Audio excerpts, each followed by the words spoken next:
Good evening and salutations, my GH fans. The first couple of minutes of the episode was slow, but I gotta sit there and tell you, once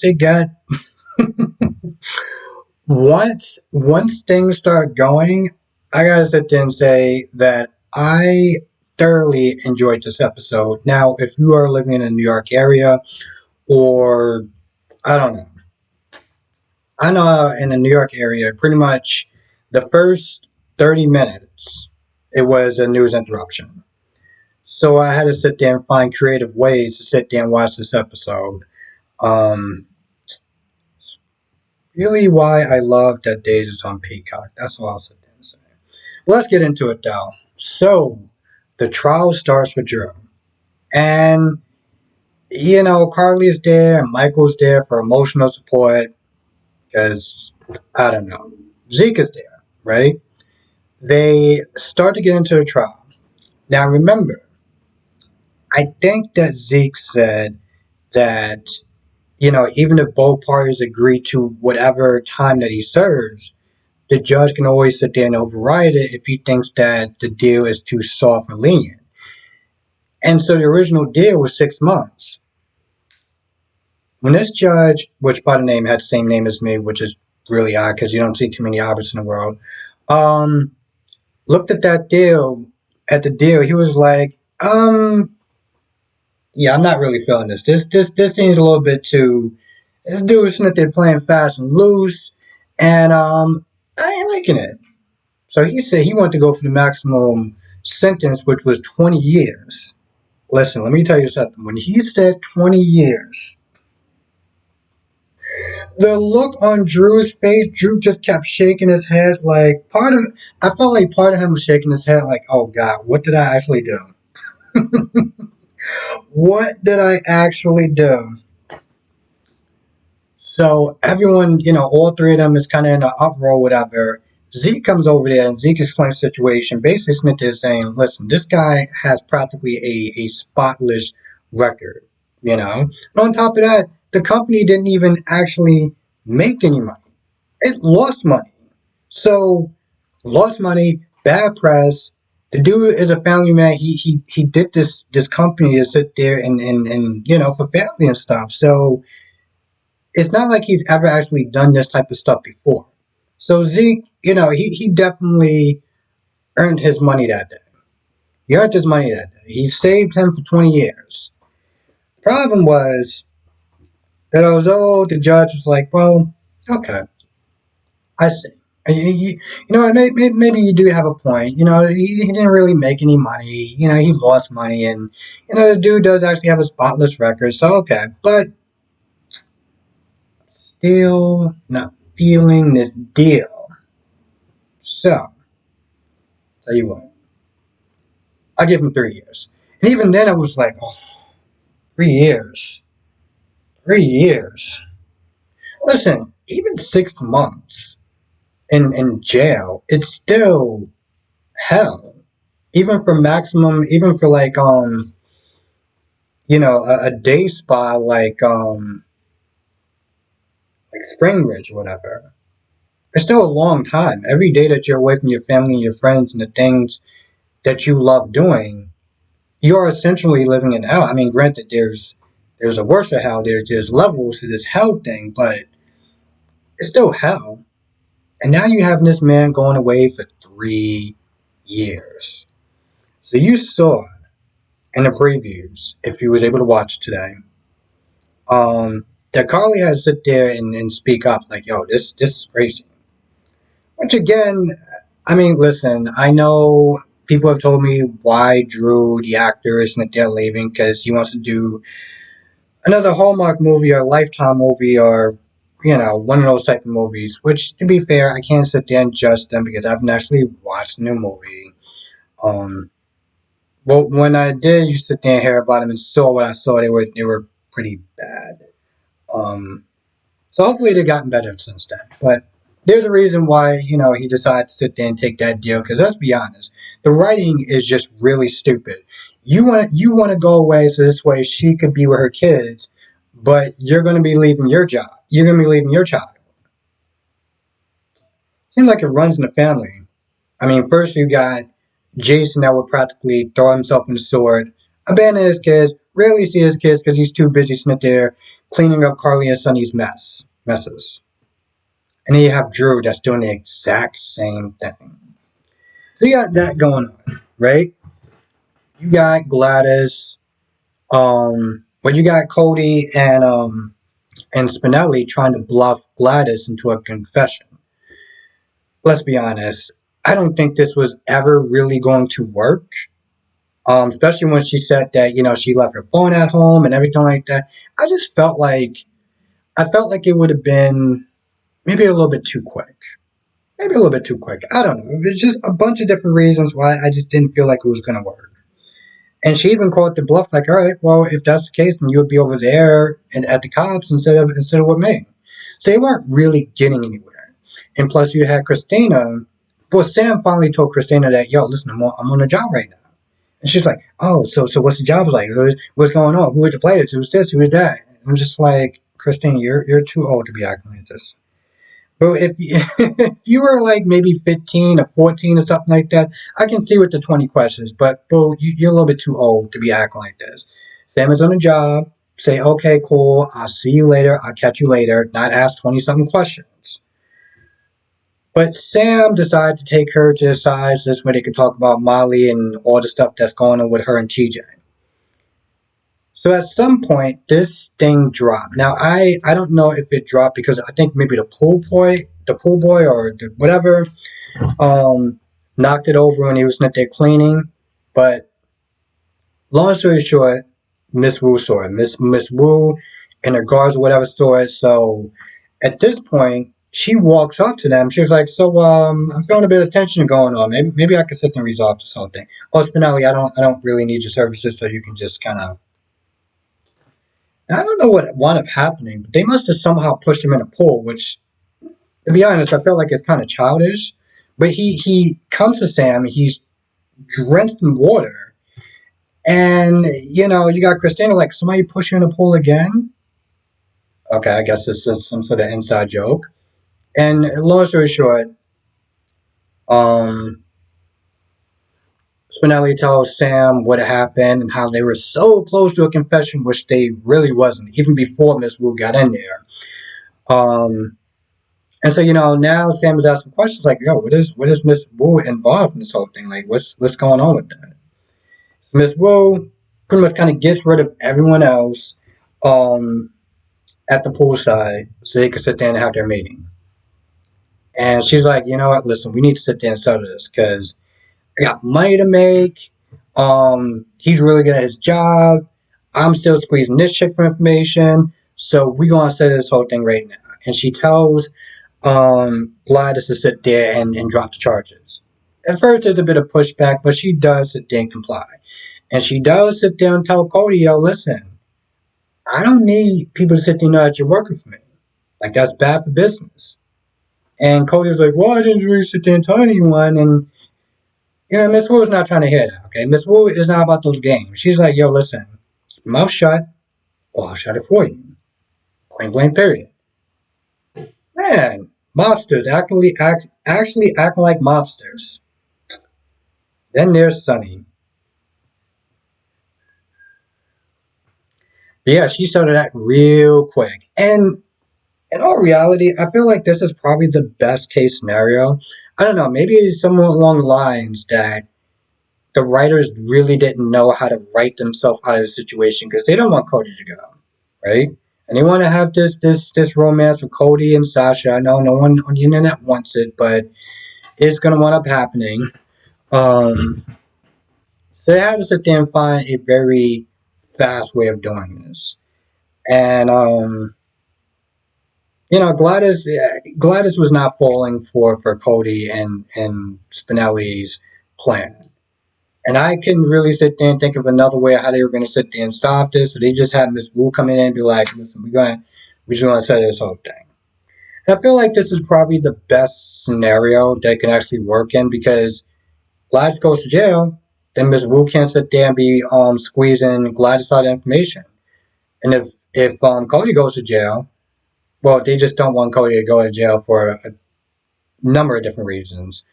So I felt like Miss Wu coming in there was pretty much the best option. So you got that going on, and let's see what's the rest of this episode. It was somewhat.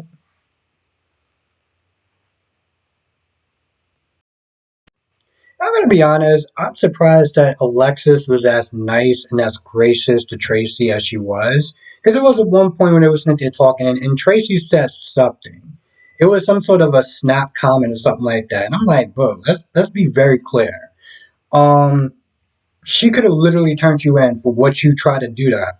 And she's there to sit there and try to be nice to you. And of course, Tracy got to act like Tracy. So, that's all tons of fun. I feel like my phone's ringing. Um, but Alexis does sit there and tell because,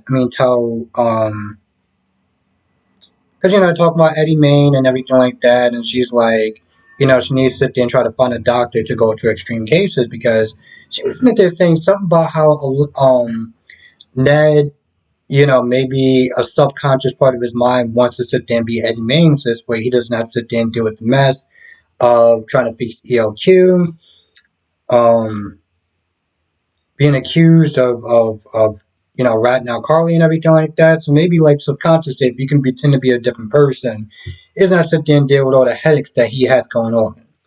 So you got that going on. And Alexa's like, listen, why don't you let him lean and be an Eddie Main, let him work out his issues, and hopefully he'll come back to being Ned. And Tracy said some sort of snap comment as far as her sobriety is concerned, and practically called her an idiot. While Gregory was, when he was about to sit there and approach, I don't understand why he actually stopped to sit there and listen instead of just approaching. I don't understand a lot of people that just sit there and just eavesdrop. Like I don't get that.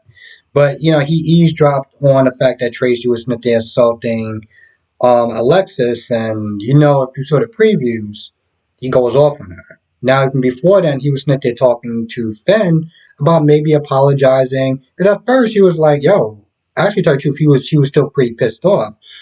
And Finn was like, listen, she's a good person. She's a little rough around the edges, but she does care about her family.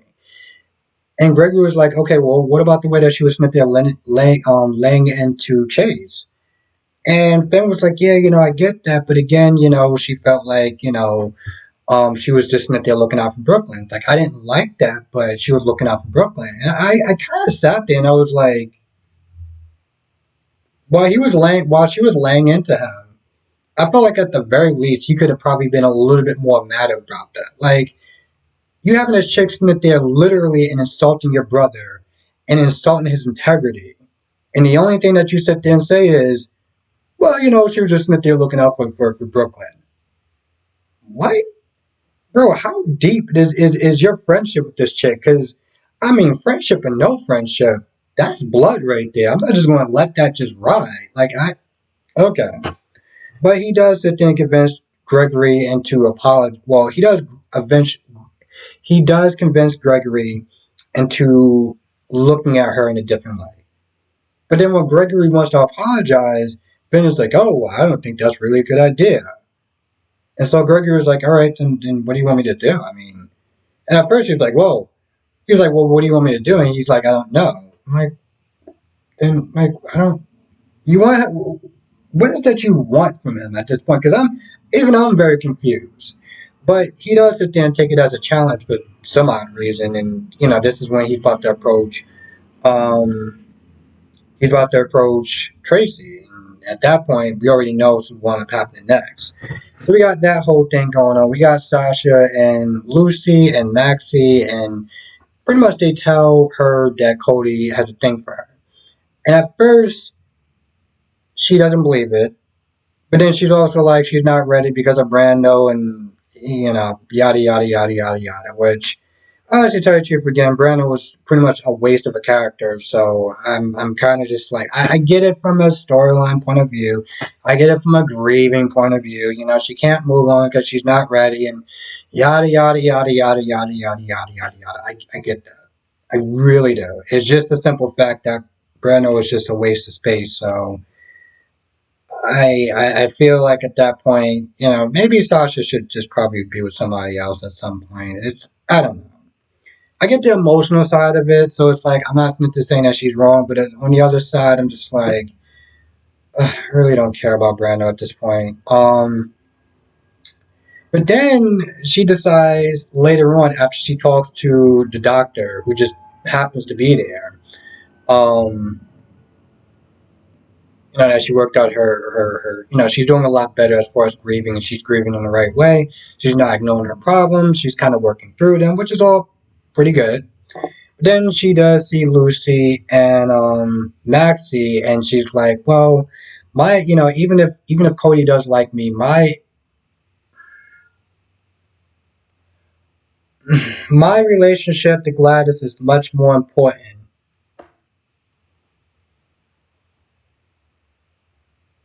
I think at this point, I can already guess my feelings about that just by the expression of my face. But then after talking, back to Miss Wu, after Miss Wu talked to Cody, went to talk to Gladys, and Gladys gave her a little bit of money. And Miss Wu was like, "Well, okay, that's good. I was kind of hoping you was going to pay me the whole thing, but listen, it's in your best interest to sit there and give me the money as soon as possible because interest. Um, so you might want to kind of speed it up there." So she leaves, and the doctor comes in and talks to Gladys, and the doctor's like, "All right, listen, I can settle, your little debt with her, but I'm gonna need something in return." She's not happy about that, and if she's not happy about that, this guy is ecstatic about that because almost any time, okay, with the exception of Brando's death, any other time that she's not happy about something, I'm ecstatic about it. That's right. I am. I can still be pretty petty. Let's be honest. I've dealt with enough Gladyses in my life to not be petty about that situation. So, hell to the effing yes. If Gladys is unhappy about something, that just brings joy to my heart. Um, I feel like that's pretty much about it. Kind of sucks though today.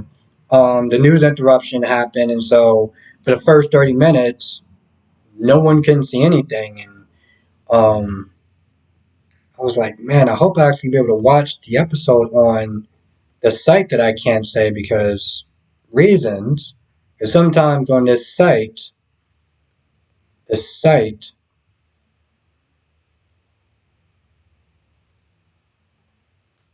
listen, they can track my voice. They may not be able to sit there and track whatever I'm just doing. On that site, they don't always sit there and show the whole episode. Um, that's why I wound up getting a cable box after a while because I just couldn't sit there and deal with it anymore. But I gotta sit there and say this was a good episode. This was a good episode. I would sit there and say every episode of all the four soap operas killed it. I just feel like with YNR it was kind of different because it was more of a tribute episode. Um, so they didn't exactly bring their A game. I mean, they did, but it's rating a tribute episode is a lot different. So I can't.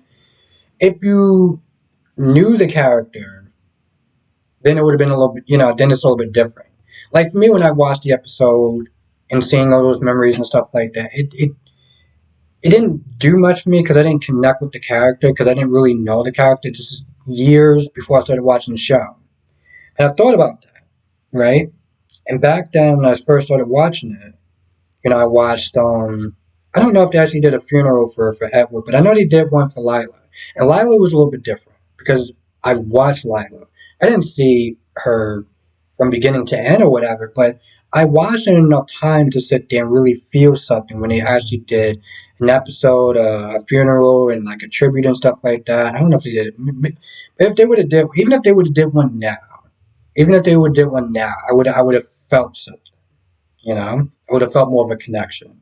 So, but I gotta sit there and say, for the most part, they all kind of bring it to the table. I gotta sit there and say that Jeej was actually the best, but the other ones was not that far behind. So if you watch all four of them, you're gonna enjoy them. Anyway, I feel like that's pretty much about it. I might have missed one or two things, but as you know, when I always sit there and say I missed something, comes to the live stream tonight, 8 p.m. Eastern, 5 p.m. Pacific. We will be going through all of them. Yeah, we're going to be going through all of them. It's going to be a lot of fun, so definitely come through. With that being said, I'm going to go. Also, if you're not a member, join, because we get into it on the weekends. Ask anybody with a pretty much highlighted, their name is highlighted, and ask them. It's a great time, and definitely join. So with that being said, I'm going to go. Thank you for watching. Stay safe, and I will see you in the next video.